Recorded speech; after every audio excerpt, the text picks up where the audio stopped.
Great morning, my dear friends. दोस्तों भूपेश आनंद and I am discussing with accounting concepts. I am into lecture number 14 ACCA. Specifically, I am doing for ACCA F3 financial accounting, and I am discussing the basic logical accounting concepts, accounting principles. और बेटा मैंने सभी principles के एक अलग अलग lecture को devote किया so that I can give the importance to each and every I can give the loyalty to each and every justice to each and every concept. तो आप जल्दी से ओपन कर लें, आज बड़ा इंपॉर्टेंट कंसेप्ट डिस्कस कर रहे हैं and the name of that concept is accrual concept. It can also be named as revenue recognition concept as per conceptual framework of financial reporting IASB. बेटे कोई नहीं कराता, कंसेप्ट ही नहीं कराता. मैंने तो लेक्चर्स को, कंसेप्ट को अलग अलग पार्ट्स में, अलग अलग लेक्चर्स में विकिपीडिया से गाने दिखाकर कंसेप्ट बताए बेटे, सो दैट आपका फाउंडेशन स्ट्रांग हो जाए. तो आपका एक ड्यूटी बनता है, that your duty is please take out your registers, class notes, class registers, sit on a table and chair and please start writing it. So ACCA F3 financial accounting lecture 14 accounting concepts, conceptual framework, introduction to financial reporting. आप समझ गए जो मैं कहना चाहता हूं. बेटा मैं जो आज आपको बताने जा रहा हूं बड़ा ही प्यारा सा कंसेप्ट है. आप पहले मेरी कहानी को सुनिएगा, अब लिखने की जरूरत है नहीं.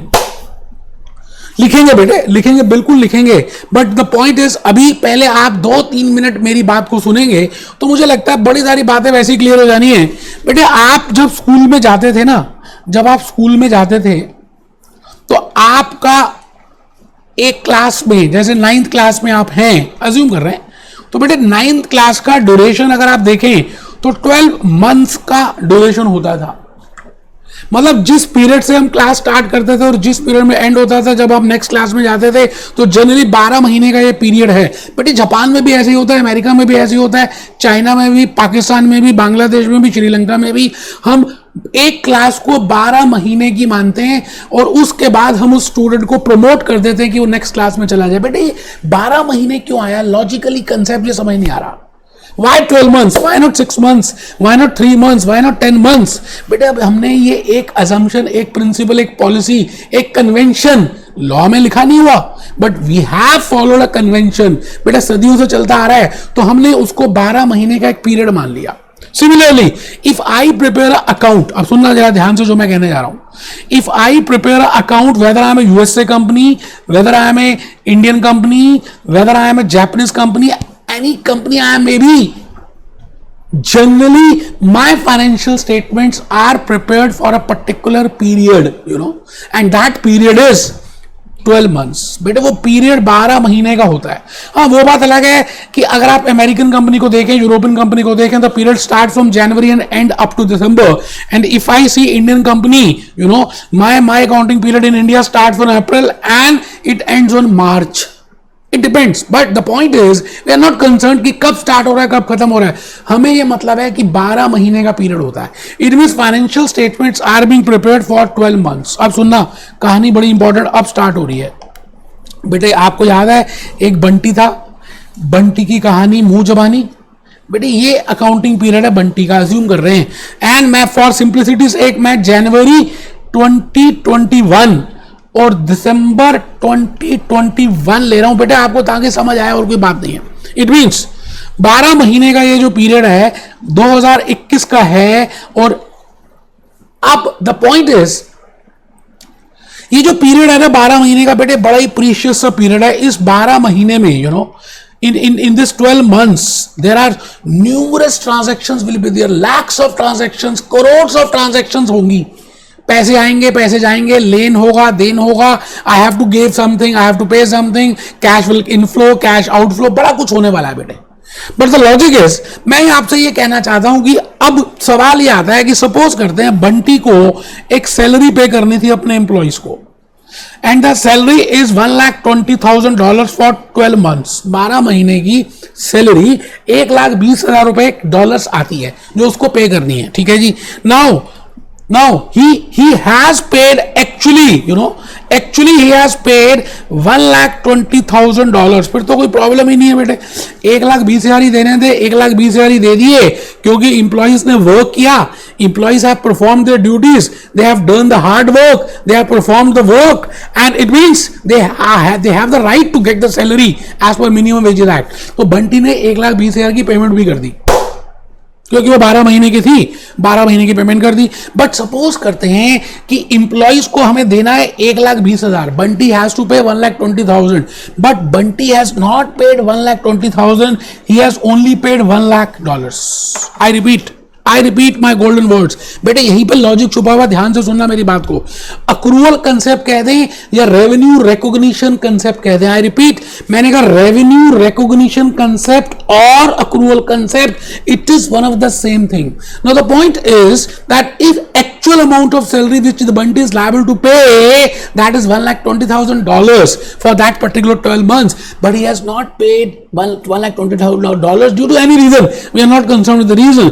He has actually paid $1,00,000, but he has taken the services. उसने काम करवा लिया, उसने एम्प्लॉइज से काम सर्विसेज पूरे करवाए 12 महीने के, लेकिन उसने सैलरी खाली 10 महीने की पे की, 2 महीने की उसने कहा अभी पैसे नहीं है, नेक्स्ट मंथ में मैं दे दूंगा.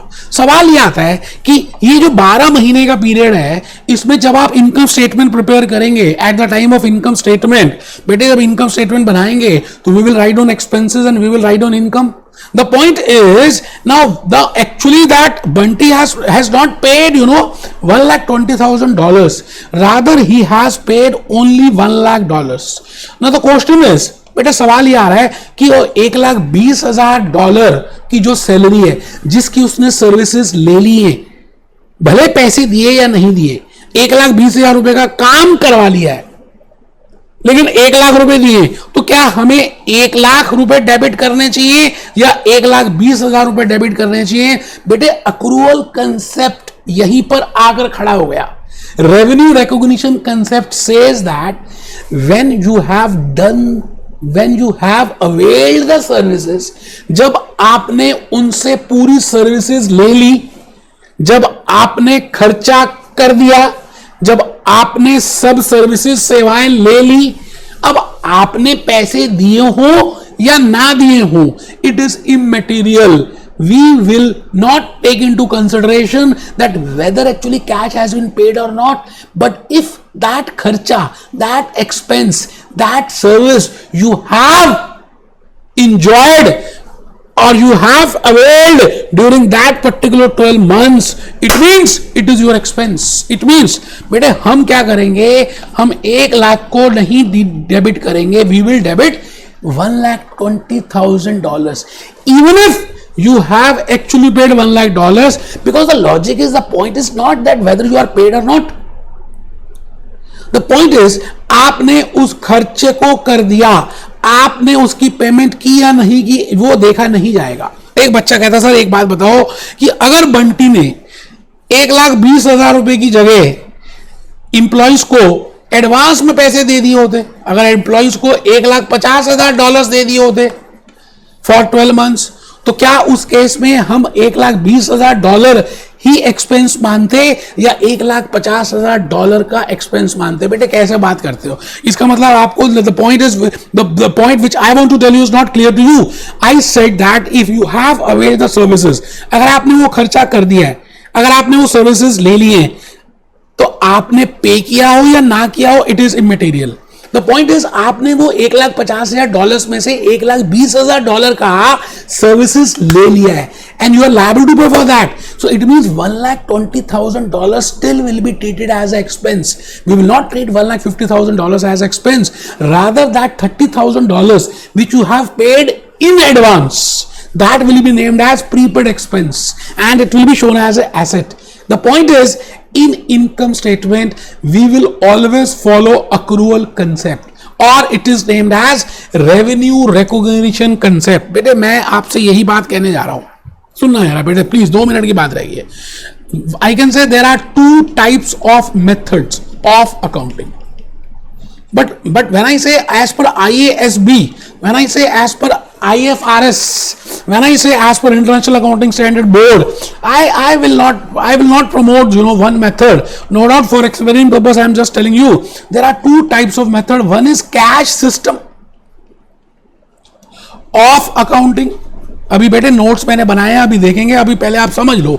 और दूसरा होता है बेटे accrual system, accrual system of accounting. बेटे पहले जमाने में गुजरा हुआ जमाना याद आ रहा है मुझको, वो ठंडी हवा की झोंके. बेटे उस जमाने में क्या होता था कि आप एक्सपेंस को एक्सपेंस तभी मानते थे if you are following this system, then whether you have avail the services or not, it is immaterial. आपने कैश दिया तभी उसको एक्सपेंस माना जाएगा, और आपने कैश नहीं दिया भले आपने सर्विसेज ले ली, it will not be treated as expense. तो बेटे ये सिस्टम बड़ा खराब सा सिस्टम था, बिकॉज ऐसा भी तो हो सकता है कि आप सर्विसेज लेते जा रहे हो और आप एक्सपेंस नहीं दिखा रहे because you have not paid cash and you are showing huge profits, but after 2 or 3 years when you are actually paying the cash, it will be shown as a huge expense, and in that year it will be a loss. So this system, this method of accounting is not been recognized by IASB. The method which we have to follow, that method is named as accrual concept or accrual method of accounting. Whether it is an expense, my dear friends, whether it is an expense, अगर वो expense है मतलब खर्चा है, या वो income है मतलब आमदनी है. Now the point is whether that is a expense or whether that is income or आमदनी, it is immaterial. The point is it has to be incurred. You have done that expense during that particular period, or you have for income also we will follow the same concept. बेटे income के लिए भी आप ये मानेंगे कि अगर आप सर्विसेज आपने दे दी उस पर्टिकुलर पीरियड में तो आपके पास अधिकार आ जाता है, आपके पास हक आ जाता है, आपके पास राइट आ जाता है to get that money. Now whether actually you have received that money और not, it is immaterial. The point is hak, the point is right, the point is अधिकार, the point is you have availed the services, you have given the services. आपने goods को cell कर दिया credit में, पैसे मिले हो या ना मिले हो, हम उसी पीरियड की सेल्स मानेंगे जिस पीरियड में आपने वो क्रेडिट की गुड्स को सेल कर दिया. पैसे भले 6 महीने के बाद मिले, we are not concern. It means the method of accounting, the concept, the logic which we will be following, that is named as accrual concept. बेटे इसको बोलते हैं रेवेन्यू रिकॉग्निशन कंसेप्ट. खर्चे को हम खर्चा मानेंगे जब हमने वो खर्चा कर दिया. पैसे देने के मोहताज हम नहीं हैं, उर्दू में बोल रहा हूं. I am not dependent on the money, whether I have actually paid it और नॉट. आई एम नॉट मोहताज of whether I have paid it और नॉट. खर्चा will be treated as a खर्चा, expense will be treated as a expense when it has been incurred. It is immaterial whether paid or not. Income will be treated as income when we have the right to get that money. Whether we have received it or not, it is immaterial. बेटे आप class notes जल्दी से खोल लें. मैंने बड़ा प्यारा सा आपके लिए एक थ्योरी लिखा है, और बेटे मैंने बड़ी प्यारी सी एक आपको आज विकिपीडिया दिखानी है. मजा आ जाएगा बेटे, सारे कंसेप्ट क्लियर हो जाएंगे. मैं आपको यकीन से कहता हूं कि अगर आपने ध्यान से बैठ के थोड़ी सी मेरी बात सुन ली तो समझ लीजिए 5 मिनट की तो बात रहेगी बेटे, कंसेप्ट ही खत्म होने वाला है. लिखेंगे, सभी लिखेंगे बेटा. मैं आपसे रिपीट करूंगा, आप सभी लिखेंगे. अभी मैं आपको अपनी स्लाइड्स में दिखाऊंगा. Accrual basis of accounting. There are 2 broad approaches, or I will say there are 2 broad methods of accounting. I have just discussed, those 2 methods. I can say one method is cash basis and the second method is accrual basis. When I say cash basis, it means I will do accounting only for cash. रोकड़ा आ रहा है तो entry करेंगे, रोकड़ा जा रहा है तो एंट्री करेंगे. I am only concerned with रोकड़ा. Now this type of accounting is not good because it does not give a true and fair view, but because we want to do accrual, we want to understand accrual, so at least we should differentiate कि भाई cash में ये होता है, accrual में ये होता है, तो हम ज्यादा एक क्लैरिटी दे पाएंगे अक्रूवल सिस्टम को. If I am aware that these are the limitations of cash accounting, तो आप अपने रजिस्टर में नोट कर रहे हैं cash basis, recording of transactions when cash is received. For income we will use received and for expenditure we will use paid. But I will not be doing this in whole financial accounting. We will not be following this concept. हम accrual concept को follow करेंगे. Accrual में क्या लिखा है? Recording the transactions in a period they occur. क्या बढ़िया सी बात है. I will record that expense, that income as income in the period in which they occur. It is not on the basis of paid or receipt. ठीक है जी, मैं आ गया जी. आपके लिए बड़े प्यारे से एग्जांपल्स लेकर आया हूं. I am Bhupesh Anand. I am chartered accountant. I am company secretary. I am cost accountant. I did diploma IFRS from ACCA London. बेटे मैंने अभी भी बड़े सारे कोर्सेज CFA बाकी सब कुछ कर रहा हूं.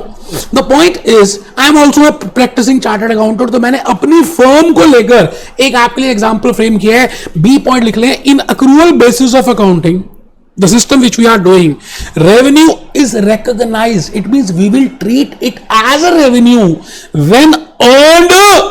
It means when we have got the right to receive that, when we have given the services, then we have the right, then it means we have earned. Whether receipt or not, it is immaterial. So it is not necessary to receive in cash. मैंने एक example लिखा. I am a CA firm Bhupesh Anand and associates. मैं chartered accountant एक firm India में दिल्ली में practice कर रहा हूं और मेरे बड़े सारे क्लाइंट्स हैं. One of the client has to pay me the consultancy services. हम कंसल्टेंसी देते हैं, tax consultancy, audit consultancy, finance consultancy, portfolio consultancy, and we are getting the consultancy fee from that. Assume करते हैं कि आई have to receive मेरे को $50,000 की consultancy मिलनी है. I am just assuming that. It means $50,000 is my income because I will be receiving that. So that $50,000 which I will be getting from my client will be treated as an income for me. But I have taken 3 scenarios. And on the basis of that 3 scenarios, I will explain you that what I mean by accrual concept and how much income I will credit. Now, the point is, I did the services for that particular period. It means I have the right to get that $50,000.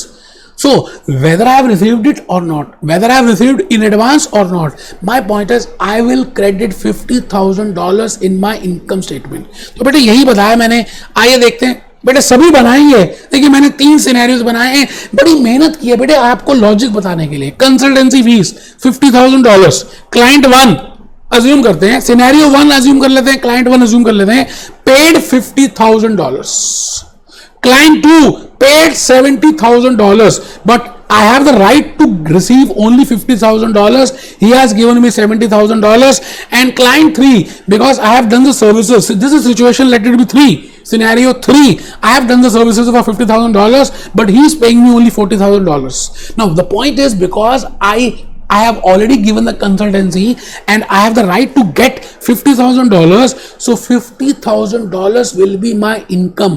I will recognize 50,000 रुपए की income को मैं recognize करूंगा scenario 1 में भी, scenario 2 में भी, scenario 3 में भी. तो मैंने यही लिखा है. रेवेन्यू इनकम चेक करिए. $50,000, $50,000, $50,000. But in case of scenario 2, the client has paid me $70,000, but he is supposed to pay me $50,000. It means he has given me $20,000 in advance. बेटा मैंने बताया था आपको इनकम रिसीव्ड इन एडवांस मिल गया. आपके लिए liability है. तो अब देखिए मैंने क्या लिखा है. earned revenue. It means that revenue which I have received for which I have not given the services. मैंने अभी उसकी सर्विसेज नहीं दी, अभी देनी है. इसका मतलब मेरे पास उस 20,000 लेने का हक नहीं है, राइट नहीं है. सो as per accrual concept, I will not recognize this $20,000 as my income because I will only recognize that much income for which I have given the services. Third case ले लेते हैं. बेटे उस क्लाइंट ने 50,000 देने थे, दिए 40,000. इसका मतलब 10,000 कम दिए. इट मीन्स 10,000 के ऊपर मेरे पास राइट है. I have to get that money. No doubt I have not received, so I will recognize $50,000. वो तो बिल्कुल क्लियर है. But $10,000 is my, I have to get it. So that is accounts receivable. जैसे goods हमने बेच दी और अभी पैसे नहीं मिले, तो accounts receivable $10,000 will be in third situation. बेटे मैं इसी तरह से एक्सपेंस की बात करूं.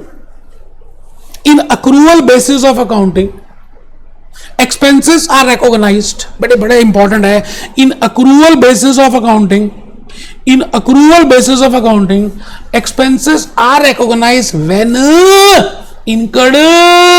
So it is not necessary to pay expenses in cash. It is not necessary. Cash payment is not a condition. Rather, I have incurred it or not, that is a condition. Again, I have taken a very beautiful example for you. मैंने एक बड़ा सा अच्छा सा example लिया. मैंने कहा I have to pay $1 lakh as annual salary. The same example which I have just discussed 5 minutes back, and I have to pay $1 lakh as salary. In one scenario, I will be paying 1 lakh. In one scenario, I will be paying advance salary. It means more than 1 lakh. And in a third scenario, I will be paying less than 1 lakh. Whether it is any scenario, जब मैंने उनसे services ले ली, जब मुझे उनको पैसे देने हैं, जब उनके पास मेरे से पैसे लेने का हक आ गया, जब मैंने वो एक्सपेंस इनकर्ड कर दिया, तो जिस पीरियड में इनकर्ड किया है उस पीरियड का ये एक्सपेंस माना जाएगा. So that's the same point I have written. Calculate the expense to be recognized in the following 3 scenarios. Just have a look on this. I have to pay $1 lakh. Whether I have paid 1 lakh, whether I have paid $1,50,000, whether I have paid $70,000. So I have taken 3 scenarios. In first scenario, second scenario, or third scenario, just have a look on this. Expense to be recognized will be $1 lakh, $1 lakh, $1 lakh. But in second scenario, I have paid more than that. Even if I have not received the services for that $50,000. So that $50,000 जिसका मैंने अभी तक services भी नहीं दिया, तो मेरे पास right नहीं है. I have not taken the services, so they don't have the right, but still I have paid. So that is not a recognized expense. Rather, I will write it down as a prepaid expense, as an advance salary. This is my asset. बेटे asset में मैंने explain किया था. Outstanding salary, बेटे आप third scenario देखिए, 70,000 रुपए दिए, आई have to pay 1 lakh, it means I have paid less than 30, तो 1 lakh will be treated as expense, और इस 30,000 को मेरी ऑब्लिगेशन मानेंगे. करंट ऑब्लिगेशन है, करंट लायबिलिटी में आएगा. तो बेटे थंब रूल क्या है, बड़ा सिंपल सा लिख लें. B point, rule of thumb for income, always look for income earned whether received और नॉट. क्या बढ़िया सा थंब रूल है बेटे, बना लो तो अच्छा है. मैंने बड़ी मेहनत की बेटे आपके लिए, हाई एंड रिटन स्लाइड्स बनाई है. Rule of thumb for income, always look for income earned whether received or not. Rule of thumb for expense, always look for expenses incurred. बेटे यहां देखो earned है, यहां incurred है. ठीक है जी, यहां incurred है, यहां earned है, यहां incurred है, whether paid or not. ठीक है जी. अब मैंने क्या किया, कुछ बच्चे हिंदी में मेरे को कमेंट्स आ रहे हैं कि सर कभी हिंदी में भी बता दिया करो, तो मैंने हिंदी वाले बच्चों के लिए भी कुछ लिखा. मैंने लिखा उस काम को खर्चा मान लो जो तुमने करा लिया है. It means the services which you have availed, that will be treated as expense. उस काम को खर्चा, एक्सपेंस मत मानो जो तुमने नहीं कराया है, जो तुमने कराया ही नहीं है. It cannot be treated as expense. पैसे दे दिए हैं या नहीं, हम उसके मोहताज नहीं हैं. उर्दू का वर्ड लिखा है मोहताज, डिपेंडेंट नहीं है. We are not dependent whether we have actually paid it or not. We have got the services. It means we have the duty to pay. We have the obligation to pay. That is important, and we can debit. खर्चे expense को हम payment होने पर खर्चा नहीं मानते, because that is a cash accounting system. खर्चे expense को एक्सपेंस तब मानते हैं जब हमने काम करवा लिया हो. ठीक है जी. इनकम में आ जाते हैं. इनकम और आमदनी को हम आमदनी तब मानते हैं जब हमने काम कर दिया. We have given the consultancy. Okay, तुम्हें पैसे मनी पाने का अधिकार ले लिया. Once we have given the services, it means we have got the right for that, and hence we have the right. It means that is in the year in which I got the right, it will be revenue, it will be recognized as revenue in that particular year. It is irrespective of the fact whether we have actually paid, we have actually received or not. बेटे मैंने बड़े प्यारे example से salary से उससे बताया. आइए एक बार देखते हैं विकीपीडिया क्या कह रहा है. बेटा बड़ा प्यारा सा मैंने आपके लिए विकीपीडिया रखा है. आइए देखें बेटे, ये देखिए, accrual is this is in finance, in this interest और दिस. बड़ा प्यारा सा इन्होंने मेंशन किया है that what I mean by accrual. Accrual system है क्या. मुझे विकिपीडिया बड़ी अच्छी लगती है क्योंकि उन्होंने एक एक वर्ड को भी एक्सप्लेन किया बेटा, ये देखो पूरा एक एक वर्ड को एक्सप्लेन कर दिया उन्होंने, ठीक है जी। आइए मैं यहां पर कह रहा हूं accrual based accounting, a basis of accounting is a time various financial transactions are prescribed, the cash basis and the accrual basis are the two primary methods for tracking income and expenses, but as per IASB, as per conceptual framework of financial reporting, we will be following accrual basis of accounting. तो बेटे आप एक बार Wikipedia में जाएं, बड़ी प्यारी प्यारी सी चीजें उन्होंने दी हुई हैं, आप अगर देखेंगे तो बहुत अच्छा लगेगा आपको बेटा। इन्हीं बातों के साथ आज का ये लेक्चर नंबर 14 में कंप्लीट कर रहा हूं बेटे। अभी 5-6 लेक्चर्स हो रहे हैं, छोटे छोटे कंसेप्ट्स हैं, रात अभी बाकी है, बात अभी बाकी है।